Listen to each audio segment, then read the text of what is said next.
One and all, today we are going to discuss elements of poetry because this is the second topic in our syllabus. What we have discussed earlier in my understanding poetry section, we have discussed definition, we have discussed nature, and we have discussed various definitions like 2-3 definitions. If you have more, you can write more. You can write definition of Coleridge is important, definition of P.B. Shelley is important, definition of Matthew Arnold is important, definition of Eliot is important. If you want, you can add into your answer, and this will be a bilingual lecture for the better understanding of my students. So बच्चों, हमने कल तो discuss कर लिया कि हमें poetry का अगर सेक्शन आता है कि व्हाट इज़ पोएट्री और what do you understand by poetry, तो तुम इतना ही लिख सकते हो कि डेफिनेशन डिस्कस करो, नेचर डिस्कस करो, बताओ कि उसके एलिमेंट्स भी होते हैं और एलिमेंट्स के नाम डिस्कस करो. एक अगर बड़ा क्वेश्चन होता है तो उसमें तुम ये कर सकते हो, अगर तुम्हारा वो 4 मार्क्स का क्वेश्चन है, छोटे में आया है शॉर्ट क्वेश्चन में, तो तुम इतना डिस्कस कर सकते हो. मगर अगर वो क्वेश्चन लॉन्ग आता है कि what do you understand by poetry, discuss it's special features, या तो आप क्या करेंगे, फिर आप वहीं से शुरू करेंगे डेफिनेशन के साथ. आप नेचर ऑफ पोएट्री जो हमने कल डिस्कस किया, फिर एलिमेंट्स ऑफ पोएट्री के नाम लिखेंगे एंड एलिमेंट्स ऑफ पोएट्री को डिस्क्राइब भी करेंगे कि वो क्या क्या होता है. सो मेरा नेक्स्ट सेक्शन जो मैं अभी बना रही हूँ वो ये है एलिमेंट्स ऑफ पोएट्री.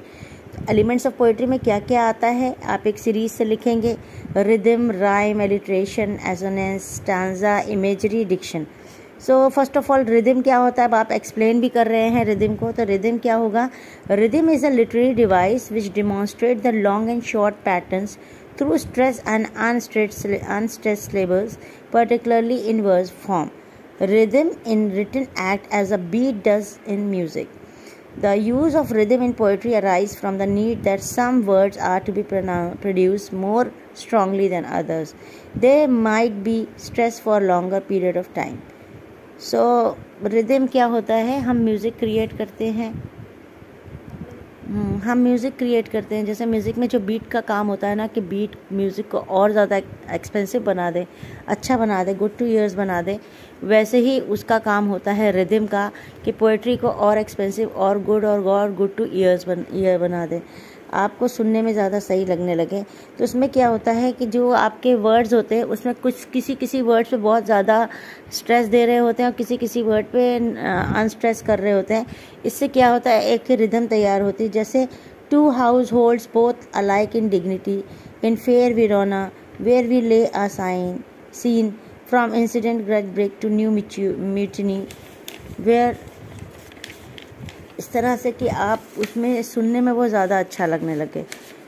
तो जो बीट का काम होता है ना, बीट का काम क्या होता है म्यूज़िक में, कि रिदम को लय को वो करना, क्रिएट करना, उसी तरह से ताल, लय और ताल को क्रिएट करना, उसी तरह से रिदम का काम होता है म्यूज़िक को और पोइट्री को और गुड टू ईयर्स करना. वो अच्छे से समझ में आती है, अच्छे से उस पर किसी पे अनस्ट्रेस देते हुए सिलेबल्स पे एक रिदम तैयार करना. Like from forth fatal loins of the two force a pair of star cross lovers take their life. तो इस तरह से कुछ कि आप स्ट्रेस दे रहे हैं कहीं पर और कहीं पर नहीं. अगर एक बहुत छोटा सा एग्जांपल आप देखेंगे तो आप देख सकते हैं, जब आप छोटे थे तो आप कोई भी पोइट्री पढ़ते थे, या बा ब्लैक शीप पढ़ते थे, तो बा ब्लैक शीप, तो आप ये जो पढ़ते थे इसमें भी आप रिदम क्रिएट होती थी, तभी आपको अच्छा भी लगता था सुनने में और तभी आप पढ़ते भी थे. एक छोटी सी नर्सरी राइम में भी रिदम है. अगर रिदम नहीं होती, बाबा ब्लैक शीप ऐसा करके पढ़ना होता तो आप इतना इंटरेस्ट नहीं लेते. लेकिन baa black sheep, have you any wool, yes sir, ये क्या है, स्ट्रेस अनस्ट्रेस, 3 बैग्स फुल. तो ऐसा करके वो म्यूज़िक को और ज़्यादा अच्छा गुड टू ईयर्स बना रहे होते हैं, या म्यूज़िक कह लें आप, या वो आप पोएम को कह लें. तो फिर उसके बाद आता है राइम. तो राइम क्या होता है, राइम जो होता है, rhyme is a repetition of similar sounding words occurring at the end of lines in poem और सॉन्ग. क्या होता है, baa baa black sheep, have you any wool, yes sir, 3 bag full. Full and wool is rhyming, are rhyming, full and wool are rhyming. Okay, तो इस तरह से rhyme जो होती है वो repetition sound, twinkle twinkle little star how I wonder what you are. I am giving very small examples के अभी सब लोगों ने सब कुछ नहीं पढ़ा होता है, तो जो आपको सिंपल आपने सब सुना है पढ़ा है वही कुछ है, बस आपको असेंबल करना नहीं आता। तो I am telling you how to assemble and write. आता है आपको राइम क्या होता है, एलिट्रेशन क्या होता है, रेजोनेंस क्या होता है, सब आपको पता है। ऐसा नहीं कि मैं कुछ नया अभी पहली बार ही सिखा रही हूँ, आपने कभी नहीं सुना है। ऑफ कोर्स आप एमए प्रीवियस में हैं, एमए फर्स्ट ईयर में, एमए फर्स्ट सेम में हैं, आपको पता है। तो राइम हो गया बेटा, राइम का मतलब जब repetition of similar sounding words होते हैं eight the end of the line, तो वो क्या होता है, राइम होता है पोएम और सॉन्ग के। फिर क्या होता है, rhyme is a tool utilising repeating pattern that brings rhythm musicality in poem which differentiate them from prose which is plain। अच्छा, राइम जो होती है उससे क्या होता है, हमारा जो पोएट्री होता है वो प्रोज से डिफ्रेंशिएट कर सकते हैं हम उसको प्लेन राइटिंग से। और पोएट्री को हमने अभी कहा ना, baa baa black sheep have you any wool, yes sir where is your bag, इस तरह से अगर होती तो ये प्रोज स्टाइल में होता, नॉर्मल होता। लेकिन अगर स्टोरी स्टाइल जो होती है आपकी, जिसमें आप स्टोरी या ऐसे लिखा होता है प्रोज स्टाइल, पोएट्री जो होती है वो तभी आपको समझ में, पोएट्री आप कहते हैं ज़्यादा एक नॉर्मल लेवल पे कि हाँ उसमें राइम हो रही है। वैसा नहीं कि सारी पोएट्री राइम ही करती हैं, कुछ पोएट्री ऐसी भी होती हैं जो राइम नहीं कर रही होती है, लेकिन फिर भी वो पोएट्री होती है। तो वो क्यों होती हैं वो हम आपको बाद में बताएंगे। लेकिन राइम का रोल बहुत बड़ा है और ये बहुत ज़्यादा अच्छा इफेक्ट पैदा करता है। जैसे कि rhyme is employed for specific purpose of rendering pleasing effect to a poem which makes it recital and enjoyable experience। Example, एक और example लेते हैं, Humpty Dumpty sat on the wall, Humpty Dumpty had a great fall, all the king horses and all the king's men couldn't put Humpty Dumpty together again। क्या है, सब rhyme कर रहा है, छोटे छोटे फॉर्म में, छोटे छोटे उसमें रिदम में आ रहा है। गा सकते हैं आप इस पोएट्री को, और बच्चे इसीलिए इसको सुनते पढ़ते थे बचपन में, क्योंकि वो इसको गा सकते। अभी भी आपको याद है क्योंकि आप इसे गा सकते, या आप एंटरटेनिंग थी, या आपको अच्छी लगती थी, आपका एक एंजॉयबल एक्सपीरियंस होता था। अगर पोएट्री बोरिंग होगी तो बच्चे क्यों याद कर लेंगे, या कोई भी क्यों याद कर लेगा, हैं। फिर क्या आता है आपका थर्ड टॉपिक, आप क्या लिखेंगे, पहले आप राइम रिदम लिखेंगे, फिर राइम लिखेंगे, फिर आप एलिट्रेशन पे आएंगे। Now you are explaining elements of poetry, ठीक है। एलिट्रेशन पे क्या होगा, alliteration is derived from Latin littera, it means letter of alphabets. It is a stylistic device in which a number of words having the same first consonant sound occur close together in series. For example, from Samuel Taylor Coleridge, the rhyme of the ancient mariner, the fair breeze blew, the white foam flew। इसमें क्या होता है, जो consonant sound होता है पहला, उसको change करते हुए बाकी के वर्ड्स जो हैं वो सेम रहते हैं, और उसको चेंज करते हुए नया वर्ड तैयार करते हैं। जैसे blew and flew, BLEW blew, FLEW flew, the furrow followed free, we were the first that and ever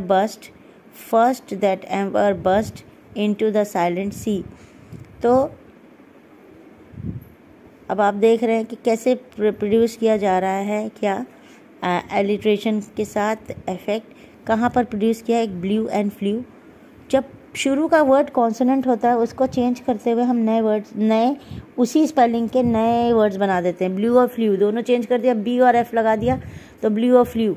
जैसे आप एक वर्ड बनाते हैं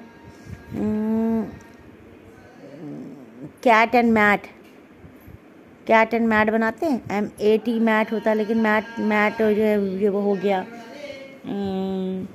क्या कहते हैं, ये तो वॉवेल साउंड हो गया। जैसे हम वर्ड बनाएंगे डाउन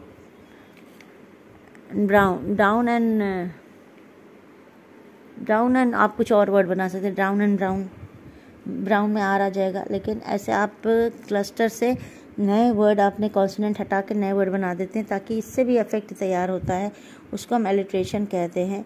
जब आपको हम ये सब इसलिए बता रहे हैं क्योंकि जब पोएट्री आप पढ़ रहे होंगे, कोई भी पोएट्री पढ़ रहे होंगे, तो पोएटिक डिवाइसेस आपको यूज़ करना पड़ेगा। आपका आंसर अच्छा तब होता है जब आप एक पोएट्री के पोएटिक डिवाइसेस भी पता कर पाते हैं, बता पाते हैं, तो आप वहाँ पर ये बता पाएंगे कि इसमें एलिट्रेशन है। जब आप ऐसे वर्ड्स देखेंगे तो आप खुद ही मार्क कर लेंगे कि इसमें रिदम है, राइम कर रहा है। पहला तो आप रिदम देख के पहचान लेंगे, अनस्ट्रेस स्ट्रेस, जहाँ पर कैसे कैसे इफेक्ट पैदा हो रहा है।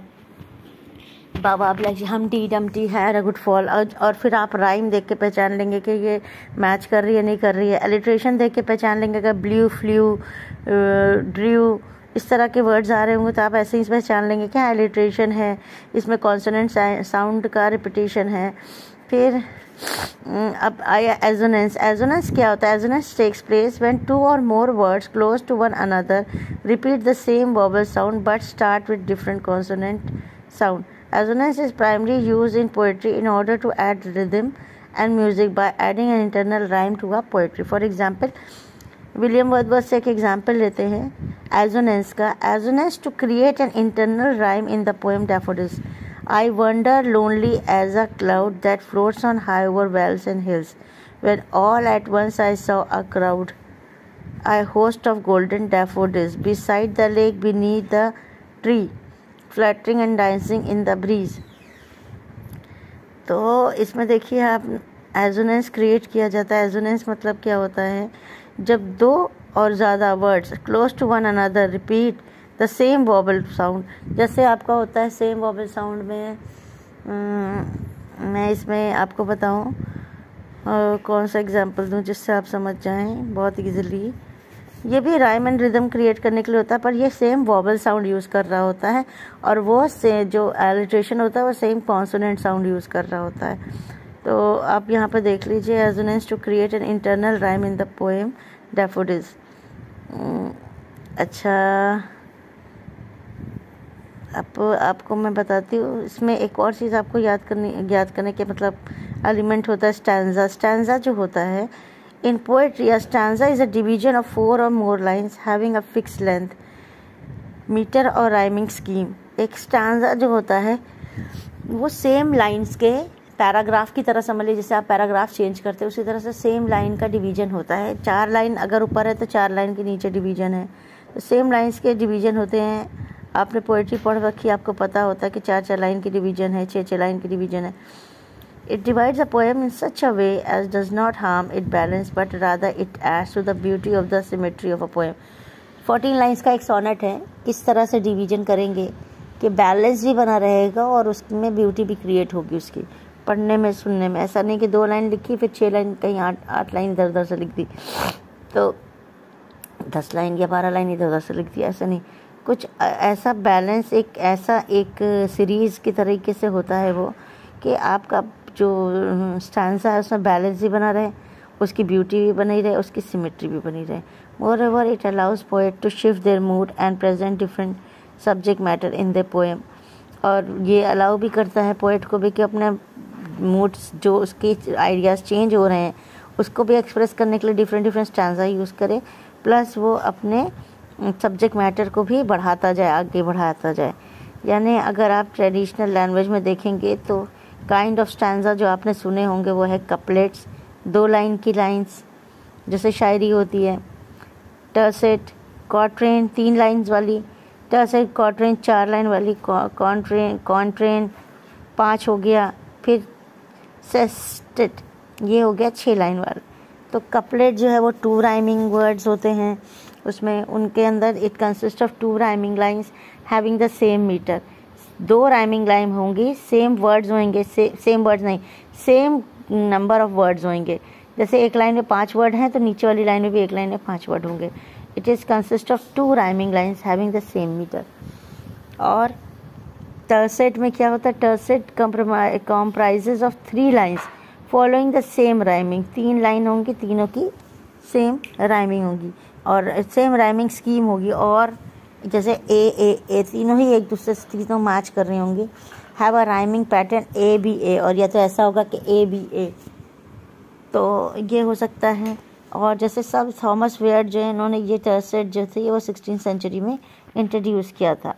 फिर क्वाट्रेन होगा, it is a form of stanza popularised by Persian poet Omar Khayyam who called it a रुबाई।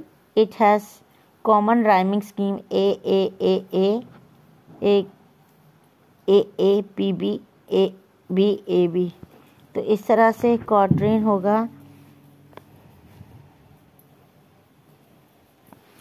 कि वो या तो पहले 4 में ऐसा करेंगे A-A-A-A चारों मैच कर रही होंगी, या फिर ऐसा करेंगे A-B-B A ऐसे करेंगे वो, तो वो इस तरह से क्वार्टेन को बनाएंगे। A जो है ना, ये लास्ट वर्ड राइमिंग की स्कीम है कि अगर ए मतलब लास्ट वर्ड जो ए लाइन का होगा वही जो है सेकंड लाइन में राइमिंग कर रहा होगा, ए से ही राइमिंग हो रही होगी, ऐसा मतलब होता है इसका। और बी अगर आ रहा है A B, यानी ए डिफरेंट राइमिंग होगी, बी डिफरेंट राइमिंग होगी, फिर नीचे A B आ जाएगा, तो जो फर्स्ट लाइन होगी वो थर्ड से राइम कर रही होगी, और जो सेकेंड होगी फोर्थ से राइम कर रही होगी। इस तरह से जब आप एक पैटर्न लेके बैठेंगे तो मैं आपको बताऊंगी कैसे राइम करते हैं और कैसे पैटर्न बनाते हैं। और जब पैटर्न बनता है उसका कई नाम होता है, वो कई फॉर्म में डिवाइडेड है, तो उसको कभी हम स्पेंसरियन स्टैंजा बोलते हैं, कभी हम पेट्रार्कियन स्टैंजा बोलते हैं, कभी मिल्टन्स और मिल्टोनिक वाला जो वो बोलते हैं। तो कई अलग अलग तरीके से हम उन्हें बोलते हैं, उनके depending upon how it is rhyming. फिर आएगा आपका कॉन्ट्रेन, एक होता है क्वार्टेन, एक होता है क्वांटेन। क्वांट्रेन में क्या होता है, उनमें जो है आपका 5 लाइंस होती हैं, विच मे be rhyme or unrhyme and has a typical stress pattern. It invention is attributed to craft. ये चाहे 5 लाइन होती, चाहे ये आपस में राइम करें चाहे ना करें, किस तरह से करें, लेकिन ये क्राफ्ट ने दिया था और उसका कॉन्ट्रीब्यूशन है, ये एक अलग पैटर्न तैयार करती हैं। फिर आता है सेस्टेट। आप सेस्टेट के बारे में लिख रहे हैं, सेस्टेट क्या होता है? Sestet is a kind of stanza that consist of 6 line.